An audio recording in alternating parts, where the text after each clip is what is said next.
Welcome to Big Brother Bile, and it's big news for the Bilesters this week, introducing the com-boo-ter. Now, for years on end, housemates have wondered, what percentage cheers, what percentage boos do I get? Jack and Joe famously said they had 60% cheers, 40% boos. Now, with the com-boo-ter, you put the live crowd analytics into the computer, and it tells you the real figure. Do you mean the com-boo-ter? That's what I said. Okay. Yeah, go on. I'm James. I'm Lindsay. And here we are. Welcome to Big Brother Bile. And this conversation was sparked by Megan trying to assess how many boos she'd got, so the likelihood of her going home. And it turned out, you got cheers, you're going home. So the com-boo-ter is basically a bunch of shit, because we've seen winners booed, like Aaron Allard, Lego Room, Morgan. Yeah. And we've seen Helen Wood. She did not come out to a chorus of cheers, I don't think. You slags. Did you see she was calling Stephanie a slag on Twitter this week? Well, Talk about the freaking pot calling the kettle black. Anyway, anyone saying slags on my timeline can get the fuck off. Unless I've been friends with you for ages, then I'll give you one pass, then off. Okay, so, oh my god, can you believe it? This has been a week since we did our last podcast, and we've lost about 1,500 housemates. But Emma Willis said, well, we started with so many housemates, we've got about the right amount now. oh yeah, what is the right amount? That's convenient, isn't it?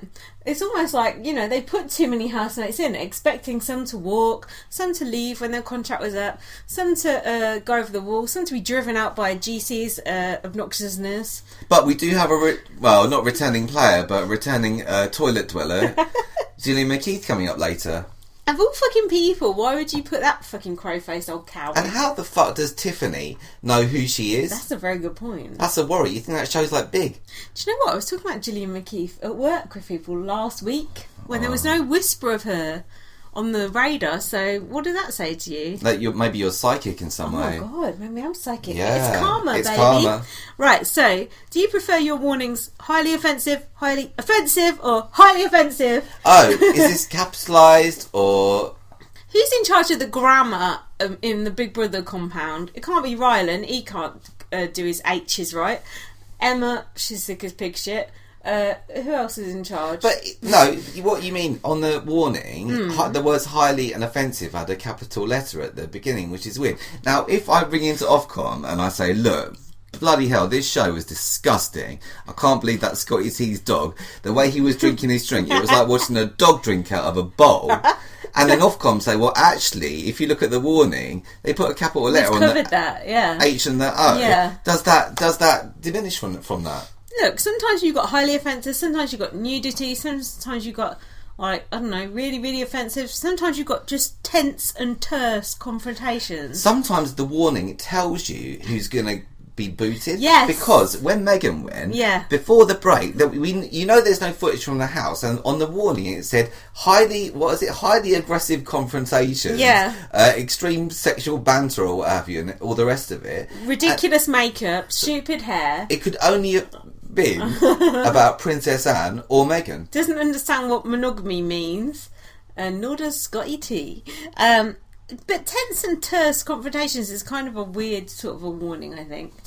We just have those like every day in this house. But if you're nervous, you're a nervous person like Christopher Maloney, for example, that sort of thing would be harmful to you. Yeah, that's true. And Darren, eh? So, since we've been gone, we've said goodbye to Angie, Christina, Megan, and Christopher. That's 4 fucking people in a week. God, what gives? How the fuck would they got 16 people out in this short space of time? I know it's the longest season ever. For my American viewers, our American viewers who've been asking, the show ends on Friday the 5th of February. I like it when the show ends on a Friday, don't you? Yeah, that's how it should be. And you're off work, so that's a double win for us, because you can drink and do a podcast. So Angie, do you remember her? Yeah, how could I forget? Everything she did for David Bowie. Oh my god. She didn't want to speak to the press, but when she came out the house, it was like in the Sun, David Bowie Daily was Mail. strangling. I read that. Did you read that interview in the Daily Mail? That was just before he died. She was like, he did this, he did that. He's a wanker, he's an arsehole. She's slating him like fuck, and it was like, oh my god, now he died, and you're pretending you care. Shut up. Anyway, she come back in the house. She said she had a temperature of 103. but everyone was wondering why she'd had her hair done. Then Emma Willis told us on bots, no, she did that hair herself. She didn't have a hairdresser come in. She's not Gemma Collins. She just did it herself. Maybe that hairdresser should have spent more time on Emma Willis because her hair looked like shit tonight.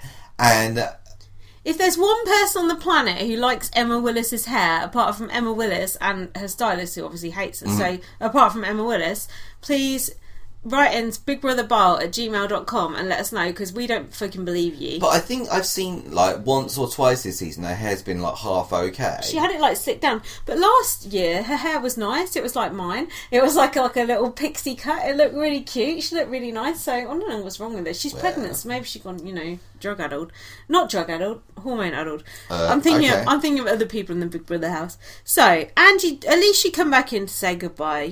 Come on. You can't stay in that spare room all fucking day. After Angie left out the spare room, then Stephanie moved into the spare room. Then what is it with this spare room? We've never had this spare room before, so what's going on? Well, it must have always been there. I think this is just the first time they've told you about it.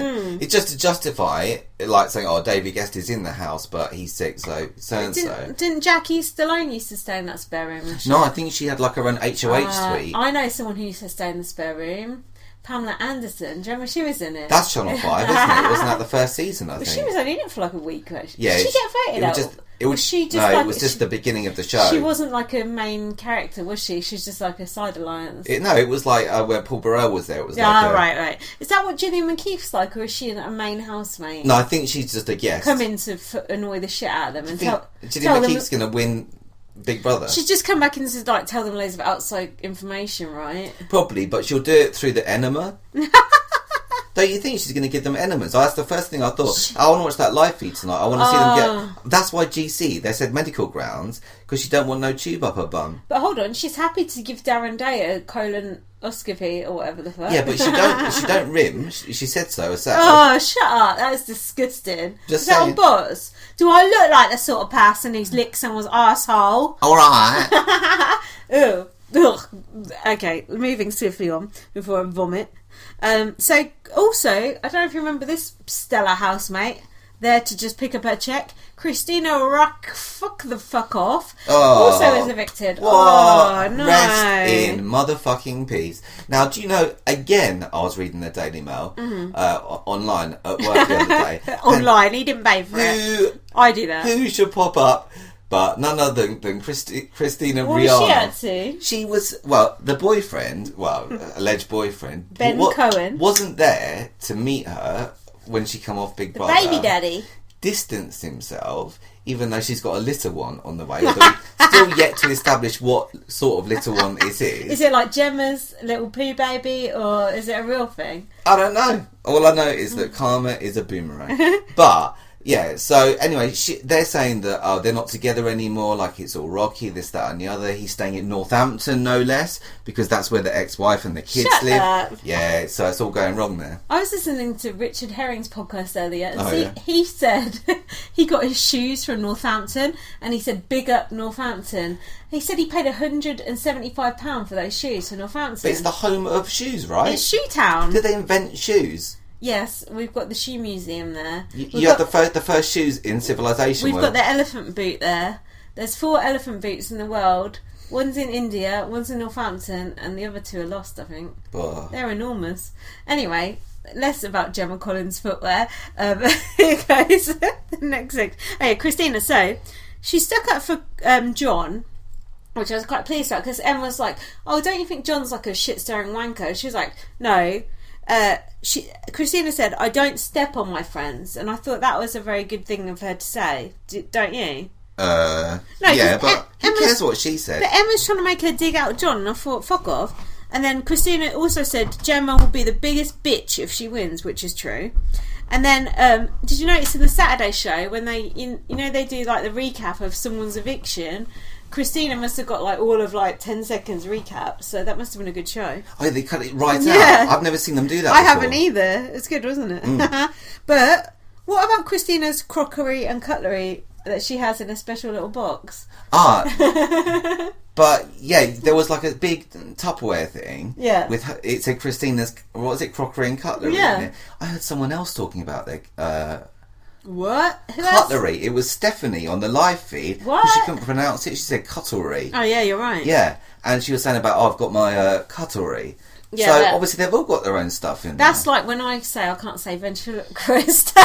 It's like one of those words you just can't say, isn't it? Fuck. Right, anyway, enough about Christina. She's boring. So next we had face-to-face vominations with Christopher Maloney. Wicked. Now, I feel like there's not been that much face-to-face noms this year, even though there probably has. It's been like 50% face-to-face And are you sure it's 50%? Pretty much. Otherwise, I'll put it in the com-boo-ter and we'll find out. So, here's just a few little tidbit quotes from the face-to-face noms. Gemma said, "People feel inferior to me." Scotty T said, "I'm quite clever and good in bed." Yeah, well, you can't deny that. John said, "I didn't cry at my father's funeral, but I cried at GC's." Surely you wouldn't admit that. I wouldn't go on TV and say I didn't cry at my own father's funeral, but I really cried about Vinnie Jones's bullying of me. Like, it's Vinnie Jones? Yeah. Do you mean Gemma Collins? It's always the same thing, isn't it? It's the alpha male in the house, whoever that may be, or whoever's got the best contract. I noticed, I was listening to Jason Roy's podcast, and he called the two alphas in the house Gemma Collins and Tiffany, and I just love that. He didn't even say alpha males, he just said alphas. I was just like, yeah, you're right. That's good. So then, this is when, Gemma said to John, "You're obsessed with me and I love it." And John said, "I don't think so, darling." And then Tiffany was getting really pissed off because everyone was nominating her, and she went, "Fuck this shit." Stephanie was like trying to nominate her, and Tiffany was like, "Let me stand up there." She's like, "I come here from America." She's like, "It's hard. This house is like the Twilight Zone. God knows I've tried." And it's true, she has tried, and that house is like the Twilight Zone, and people don't give her a fair crack of the whip, and people do alienate her because she's black and American. But anyway, she come into her own this week, so it's alright. Yeah, but I think whatever she has or hasn't done is irrelevant. It's just the fact that people put her up all the time. Yeah, she gets the being put up all the time like that would really irritate you. It's demoralising. And then Big Brother's like, "Tiffany, it's your turn to nominate now." She's like, "Pick someone else." She's like, "I ain't ready to nominate Big Sister," because there's a woman. She don't know that it's Big Brother, whether it's a woman or a man. It's like, multi-purpose. So then, Darren nominated John to get back at him for when John nominated Darren 3 years ago. Open that old wound. I know. And then, he said John hurt him in the heart. Aww. And Darren also nominated Tiffany, and she went, "Don't look at me." And Darren said, "You distressed me with what you said." I don't know what that was. We know something she said to distress him recently, but we'll get on to that. Well, distress his wife, maybe. Yeah. And then Tiffany said, "Don't look at me. I take pride in distressing you." I thought, yeah. And then Christopher got up to nominate, and he went to Tiffany, "Please don't shout at me." Fucking get a spine, you pussy hole. It's such a weak nom. Why do they all do it? I hate it. But to be fair, Christopher nominated GC and Tiffany, the two alpha males in the house, let's be honest. But then, have you ever seen a vom nom before? I don't think so. I like the vom nom. It was good. That's a new take on it. Yeah, but do you think he really retches like that when he gets that nervous? Or What, you think he's faking it? Some people do. It was quite funny because Jeremy was trying to do his nomination while Christopher was running off doing the vom nom. And then Jeremy said to Tiffany, "You're see-through and full of shit like toilet paper."